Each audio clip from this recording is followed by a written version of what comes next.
Hi, this is Robin Dupree with Big Magazine, and I'm with Eric Newby, President and Executive Director of NAPTA. Thank you for joining us. Thank you.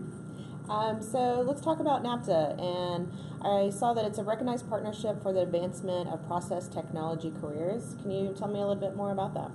Sure. NAPTA is a partnership between primarily the refining and petrochemical chemical industries and community and technical colleges across the country now that provide process technology education. And through the collaboration of the industry and educational institutions, what do you provide to the industry and to the community? Primarily standardization and consistency. For example, if you go to a recognized university and get a degree in chemical engineering, you're learning the same thing regardless of what university you go to. The standards are the same, the criteria is the same, and that's the same with process technology through NAPTA. If you graduate from one of our member endorsed colleges, the industry can be assured of what you've learned and that you've met a certain level of proficiency when you graduate. And tell me a little bit about your background. How did you get involved with the organization, and what has been your vision since you've been on board with it? Well, I was an operator. I was a process operator, third generation in the industry. Became familiar with process technology as an educational option through a local college. Got involved with the advisory committee there, and then found out about what was GCPTA, the Gulf Coast Process Technology Alliance at the time, and got involved because I saw it as a way for operators to not only contribute at a higher level, but to gain the respect that they deserved all these years by not knowing just what to do in the plant, but why they were doing it, which enables them to troubleshoot, to improve efficiencies and throughput and productivity. And it just snowballed for me there. I got such a passion for it, for operators being able to speak to engineers using the same language and to be able to think at the higher level. I got involved with this alliance about 10 years ago. I missed a meeting and got elected president, and then loved it so much that I retired a few years ago early from my employer and became full-time executive director as well as the president. Oh, wow, so you have grown it under your leadership. Yeah, I've got a great team. It's not just me. I've got a great leadership team. My executive committee and now my board of directors give me great strategic insight, and I've got a great staff, and we are really a successful team. And you mentioned that it started along the Gulf Coast and you have expanded, and now you have how many states? We're in 12 states now. We started right here in the local area with about 5 colleges that came together through their industry trainer partners and formed this alliance originally to develop this curriculum, to develop the learning objectives and the learning outcomes.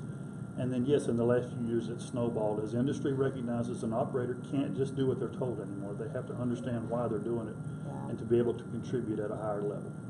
And you mentioned that you teach, that instructors just teach, but you're trying to go beyond that. You're trying to give them the skills necessary.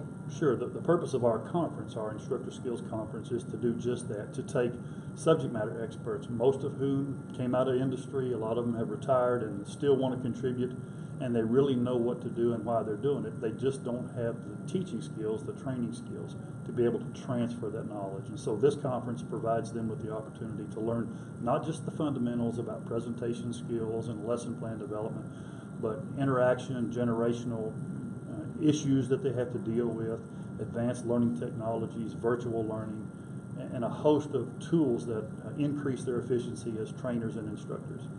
And how do you build your curriculum and agenda when you're doing a conference? Do you reach out to the board, or do you ask operators? How do you go about your process?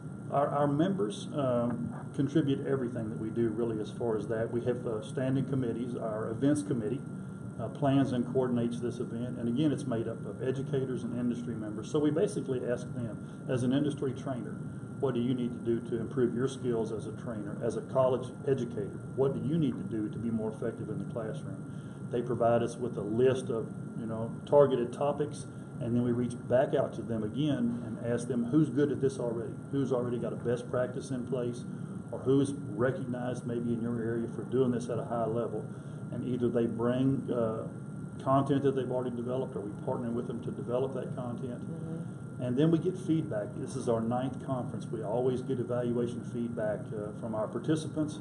We scour over that really at a high level and make sure that not only is the facilitator effective and comes back again next year, but same way with the content, the curriculum, if it needs to be updated, so that every year we provide the same fundamental learnings and also advanced learnings to people who want to come back year after year and increase their instructor skills.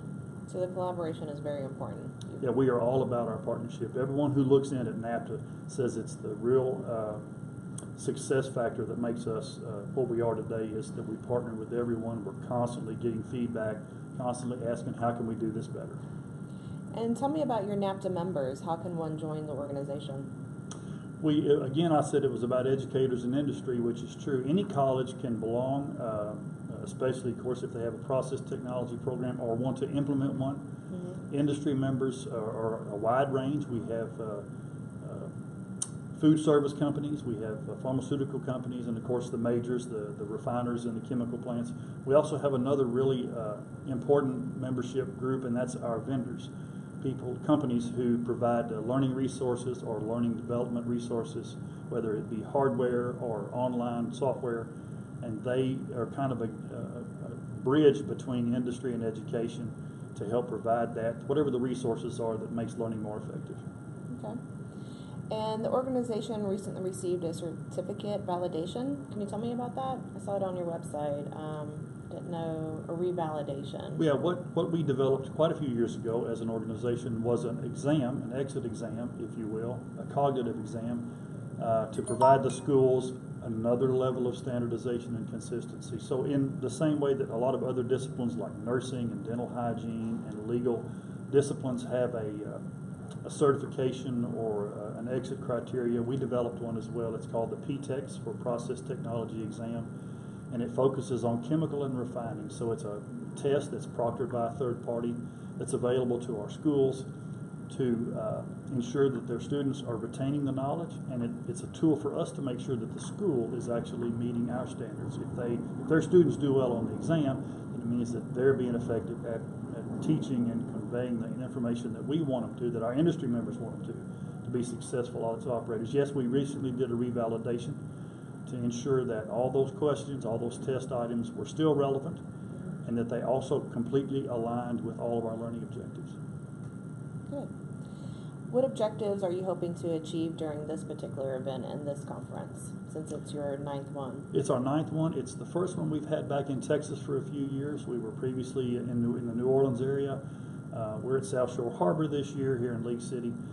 We know that we have a much bigger concentration of trainers and instructors in the area, so we are hoping for an increase in our attendance and an increase in awareness in the area of not just the conference itself, but of NAPTA and of the process technology degree program, to enable industry to hire good, technically trained technicians for tomorrow's operator work pool. Especially when strong emphasis is placed on health, safety, and environment as of late with the industry and what's going on with the regulations and stuff, so I can see the strong emphasis on that. Yeah, and actually it's good that you mentioned that, because we have 8 core courses that we require for endorsement in our programs, and one of those 8 core courses is a whole semester of safety, health, and environment. So we really do focus on, no matter how good you are at what you do, if you can't do it safely, if you can't do it with the health of your community in mind, and if you can't do it in an environmentally friendly way, you just can't do it. And last question, what can an attendee learn by attending this event? Again, attendees will go back to whether they're training in industry or teaching in a school with better teaching training skills, with the ability to reach out to their students or their trainees in a more effective way and really transfer that knowledge more effectively. Okay. So the event is September 25th through the 27th here at South Shore Harbor Resort, and if they want to learn more information, where should they go? You can contact us at our website. We are naptaonline.org. My email address is director@naptaonline.org. But if you go to our website, you can certainly find all the information that you need. Great. Thanks for joining me. Thank you very much.